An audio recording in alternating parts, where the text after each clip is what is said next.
მართლაც რომ ძალიან მნიშვნელოვან და აქტუალურ თემაზე საუბარს უკვე სტუმართან ერთად განვაგრძობთ, მაშინ ასე სალომე ბიბილაშვილი ლიტვური საცხობის მარკეტინგის მენეჯერია ჩვენთან ბიზნესკონტაქტში. სალომე, მოგესალმებით, ძალიან მადლობა თქვენი დროისთვის. გთხოვთ.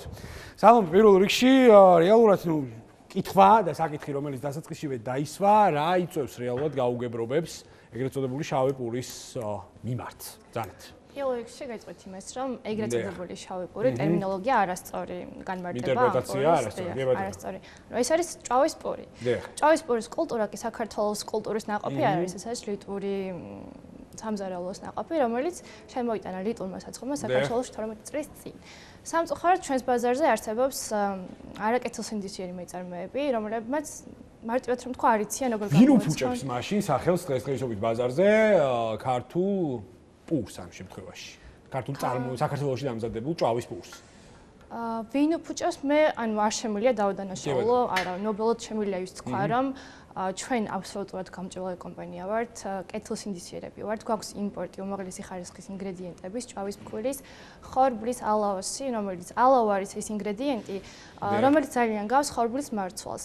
ეს მარცვალი იხალება და ხდება შემდეგ ყავისფერი შეფერილობის და ეს ალაო სწორედ არის აუცილებელი ინგრედიენტი ჭვავის პურის, რომლის და ალაო აძლევს მას სწორედ იმ ტენიანობას, მომჟავო გემოს, რომლის გარშემო ჭვავის პური წარმოუდგენელია, როგორი არსებობდა.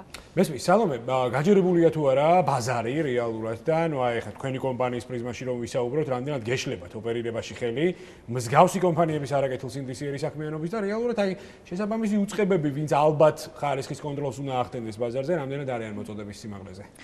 სამწუხაროდ ძალიან გვეშლება ხელი მსგავსი არაკეთილსინდისიერი მეწარმეების არსებობით ბაზარზე, თუმცა ვერ ვიტყვი რომ არ კონტროლდება ეს სფერო, ჩვენთან პირადად რუსეთის სააგენტო ხშირი სტუმარი არის ხოლმე და ანუ აბსოლუტურად პროდუქტებს აბსოლუტურად ყველა ლაბორატორიული კვლევა აქვს ჩატარებული, ყველა ანალიზი. მე ვერ ვიტყვი ანუ სხვა მეწარმეებს როგორი კონტროლი აქვთ და კარგი იქნება თუ შემუშავდება მკაცრი რეგულაციები, რომ მოხარებულს სწორი ინფორმაცია ჰქონდეს თუ რა სახის საკვებს იღებს, რამდენად უნებელია, რა არის მასში შემოვალი ინგრედიენტები, მაგრამ ვიცი რომ დაწყებულია ამასთან დაკავშირებით სამუშაოები და კი ბატონო, ხარისხობრივ ჭრილში თქვენი კომპანიიდან გამომდინარე, ანუ კომპანიის შიგნით უშუალოდ გასაგებია რომ ბაზარზე არსებობენ რეგულატორები და უნდა არსებობდნენ ეს რეგულატორები, როგორ ასრულებენ ისინი მოვალეობას, ეს კიდე სხვა სასაუბრო თემაა, თუმცა საბოლოო ჯამში თვითონ კომპანიას შიდა კორპორატიული სტრუქტურიდან გამომდინარე, როგორ აქვს დაცული ხარისხობრივი კომპონენტი. აბსოლუტურად დაცული გვაქვს, ვართ აბსოლუტურად გამჭვირვალე. ის ინგრედიენტები, რომელიც შეიცავს, რომლებიც არის ჩვენს პურში, გვაქვს ჩვენ თვითონვე ვახორციელებთ იმპორტს ევროპის ქვეყნებიდან. გვაქვს ბალტიისპირეთიდან ხორციელდება კონკრეტულად იმპორტი, არა? ევროპიდან, დიახ. გვაქვს ჩვენი უნიკალური know-how. რაში მდგომარეობს ეს know-how? იმაში რომ ჩვენი მთავარი ტექნოლოგია არის 30 წლიანი გამოცდილებით რიტველი ბატონი კასიდის ბიზნესკონტაკტში და ჩვენი პური მზადდება რაღაც ოჯახური რეცეპტურით, რომელიც მარტო ჩვენთვის არის ცნობილი და აქედან გამომდინარე მაგიტომ ვართ ესეთი გემრიელები ბაზარზე ყველაზე ჭვავის პურს რაც შეეხება. მიღმა ხარისხობრივი ასპექტისა, რომელიც ნუ პრობლემაა, გიდასტურებთ, თუმცა საბოლოო ჯამში აი კომპანიას, თქვენი კომპანიის პრიზმაში აი რა სხვა სირთულეები ეგულებათ მაგალითად ბაზარზე, რომლის მოგვარებასაც ისურვებთ მაგალითად. აი მარეგულირებლები რო გამკაცრდეს ძალიან კარგი იქნებოდა. ასევე მოხარებულს არ აქვს ცოდნა ამ სფეროში, ვინაიდან ქართული სამზარეულოს კულტურის ნაყოფი არ იყავს ჭვავის პური. ამიტომ მე მინდა მეთქვა რომ სახლის პირობებში ძალიან მარტივად შეუძლიათ განასხვავა ნამდვილი ჭვავის პური ეგრეთ წოდებული სხვა შავი პურებისგან. ანუ ჭვავის პურს აქვს სინოტივე, უფრო მძიმე არის, მისი ცომი არის ერთგვაროვანი, არ აქვს მას ჰაერის ბუშტუკები და აქვს მომჟავო გემო ალაოსგან მინიჭებული.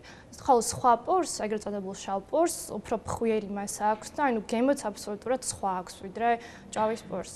მესმის.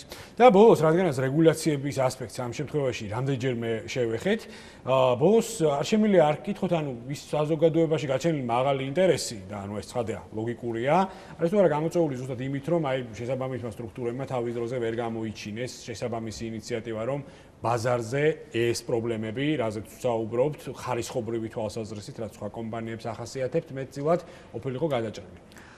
მე ვერ ვიტყვი, რომ აი ჩვენ შემთხვევაში, მაგალითად, შემიძლია თქვა, რომ სურსათის სააგენტო ჩვენი ხშირი სტუმარია და ჯანდაცვის სამინისტროს მიერ გადაიცა ჰიგიენის ინსტიტუტს, ნათათის სახელობის ლაბორატორია ჩვენი პროდუქტები რა გამოკვლეულ ყოფილიყო და 6 თვის განმავლობაში იკვლიეს მათ ჩვენი პროდუქტი.